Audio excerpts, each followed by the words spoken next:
ayun guys, sa Canada yan last year guys. So papasyal ko muna kayo habang binabati ko kayo ng Happy New Year. So guys, bukas na, New Year na. Siguro yung iba sa atin ay nag-iisa, yung iba naman ay kasama ang mahal sa buhay, at meron ding feeling ng mga kaibigan.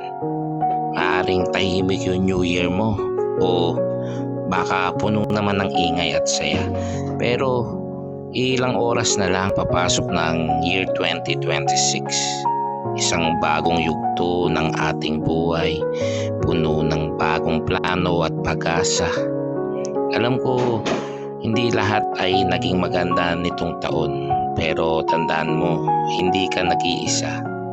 Nandiyan ang Panginoon, handang damayan ka.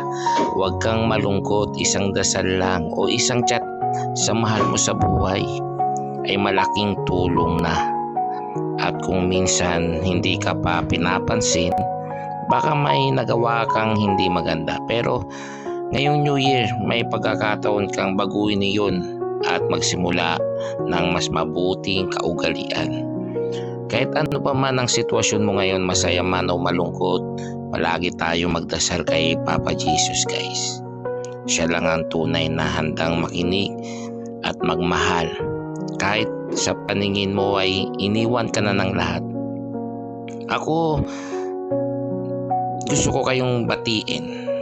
Gusto kong mag-wish and hoping for new business, profit, and trades, at marami pa akong matulungan. Yun yung goals ko this year. At syempre, I'm always wishing you all good goals guys this year. Makukuha natin yan. Sabi nga nung tatay ko, palagi niyang sasabihin na claim it, mas hindi pa nangyayari. Mula sa aking pamilya at sa aking taus-pusong kami bumabati ng isang masayang bagong taon. Salubungin natin ang 2026 ng may ngiti, bagong pag-asa at magandang pangarap. So yun guys, Happy 2026 New Year to all of you. O yun, alright.